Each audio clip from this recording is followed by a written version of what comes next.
वज़ीर आला पंजाब मरियम नवाज का जिन्होंने पैगाम दिया है कि सियासत और गालम गलोच से लोगों का हरगिज़ पेट नहीं भरता, उसके लिए अमली इक़दामात करना पड़ते हैं। लाहौर में किसान कार्ड की तकरीब से खिताब में मरियम नवाज ने दावा किया कि नालायकों और दहशतगर्दों की हुकूमत में पाकिस्तान को नुकसान पहुंचा। से लोगों के पेट नहीं भरते, गालम गलोच से लोगों के पेट नहीं भरते, सियासी नारे लगाने से किसान की मदद नहीं हो जाती, अमली काम करने से मदद होती है।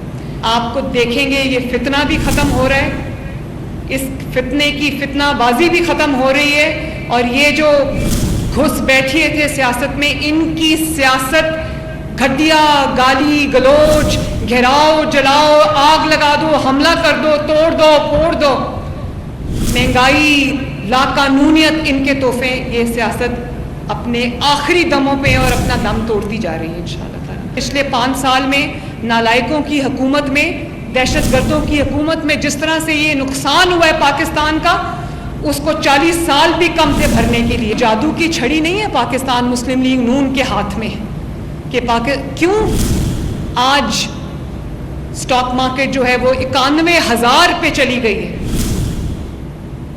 जो जमीन के नीचे थी तहरीके इंतशार के दौर में, डूब रही थी हर आने वाले दिन के साथ, महंगाई क्यों आज तेजी से नीचे आई है? अल्लाह के फजलो करम से आज नवाज शरीफ की हुकूमत है।